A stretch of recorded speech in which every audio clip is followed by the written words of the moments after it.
fearful that the world is moving quickly towards Armageddon. The U.S. government faces the dilemma of trying to minimize those fears, which now include UFOs. A major concern for the CIA was that the UFO phenomenon and any mass hysteria that would come with it would set the American public off balance and make them vulnerable to Soviet propaganda. A steep climb in UFO sightings creates confusion among government intelligence agencies, particularly the CIA. For all its know-how, the agency often has no explanation for the origin of unidentified flying objects. They didn't have the sophisticated computers and satellites and technology to allow them to detect what this is or track it. So they had to make excuses as to what was being seen in the sky so as not to alarm the public. The CIA is obsessed with the idea that UFO paranoia, if unchecked, could mushroom into a national crisis. CIA agents posing as Air Force officers are sent across the country to disparage sightings and discredit witnesses. The agency, by its charter, is banned from operating domestically. In order to contact American citizens, often the agency would employ military cover. The agency uses the mass media to dissuade the public from believing in UFOs and establishes a scientific board of inquiry. The CIA became so concerned about national security implications of UFOs that by late 1952 we actually established a scientific panel of civilian scientists to look at this phenomena and see if there was any validity to the idea that it was either Soviet weaponry or people visiting us from other planets. The panel is headed by California physicist Dr. H.P. Robertson. As with other government attempts to find answers to the UFO problem, the Robertson panel's findings will eventually come under attack by UFO believers, who maintain that some of the panel members are acting as flunkies for the CIA. CIA convened the Robertson panel in 1953 to officially address the UFO question, but to do so covertly, as the CIA does most things. The panel concludes its investigation, leaving questions about the origins of UFOs unanswered.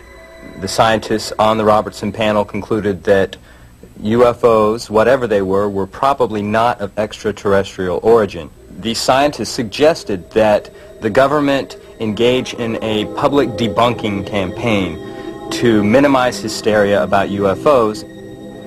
In its eagerness to keep a lid on public reaction to UFO sightings, the CIA in 1955 becomes entangled in an embarrassing controversy. The incident involves two eccentric sisters from Chicago, former vaudevillians named Mildred and Marie Meyer. The Meyer sisters made a recording of what they believed were space messages. These so-called space messages were nothing more than Morse code from a regular land-based transmitter. But the incident caught the attention of the CIA, which was investigating UFOs at the time. A CIA officer, DeWelt Walker, disguised in an Air Force uniform, is dispatched to interview the sisters. They were all excited that they had talked to the officer and that the government was interested in what they had found. Walker gets the Meyer sisters' recording and brings it to Washington, where CIA analysts confirm that the so-called space message is Morse code. The recording is classified as secret and hidden away in the CIA's files. For a while, nothing more is heard about the Meyer sisters. A few years later, civilian UFO researchers became interested in the case, began to dig for the facts, and faced obfuscation and distortions from the agency that turned what might have been a tiny little incident into a major UFO controversy. In 1957, Dr. Leon Davidson, a physicist and UFO researcher, gets wind of the Meyer story. He goes to Chicago and interviews the sisters. There he learns about Walker's visit and suspects the Air Force officer is really a CIA agent. Davidson hounds CIA officials to find out which agency conducted the Meyer inquiry, the CIA or the Air Force. He gets the runaround from both. And Davidson was no fool. So he said, look, something's going wrong here, tell me the truth. And he kept writing back, and the agency tried to explain, and they got themselves in deeper and deeper. The CIA steadfastly denies that Walker is a CIA employee. Then, to his dismay, Davidson is told that all the evidence pertaining to the Meyer sisters' investigation has been destroyed to conserve file space. Davidson is now firmly convinced that the CIA is involved in a UFO cover-up. Had they simply been able to tell him the truth and release the records to him, I think the whole thing would have gone away.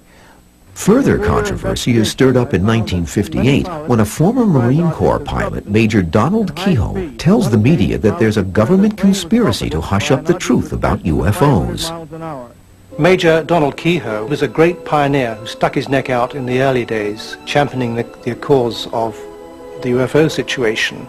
And he was the founder of NICAP, the National Investigations Committee on Aerial Phenomena, and drew to this organization dozens and dozens of highly qualified military personnel.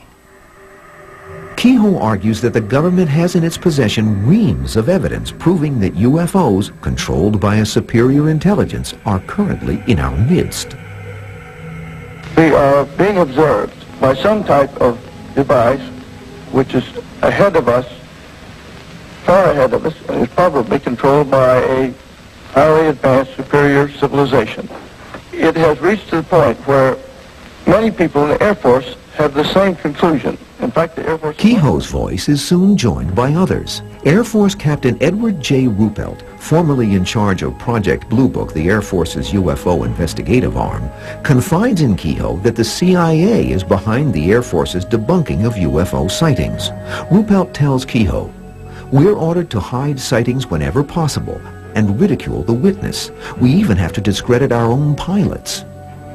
An angry denial by Air Force spokesman Colonel Lawrence Tacker is broadcast on national television. Our critics continually charge that the United States Air Force is withholding information from the general public on this subject. This is absolutely untrue. We are not hiding anything. We have nothing to hide. The obsessive secrecy over UFOs produces a controversial document that, when made public in 1987, is condemned as bogus by UFO historians. Called Majestic 12, or MJ-12, the document bears the signatures of the biggest names in national security affairs during the late 40s. One of the beliefs about MJ-12 is that President Truman and his advisors were so concerned about UFOs that they formed this secret group to hide the truth.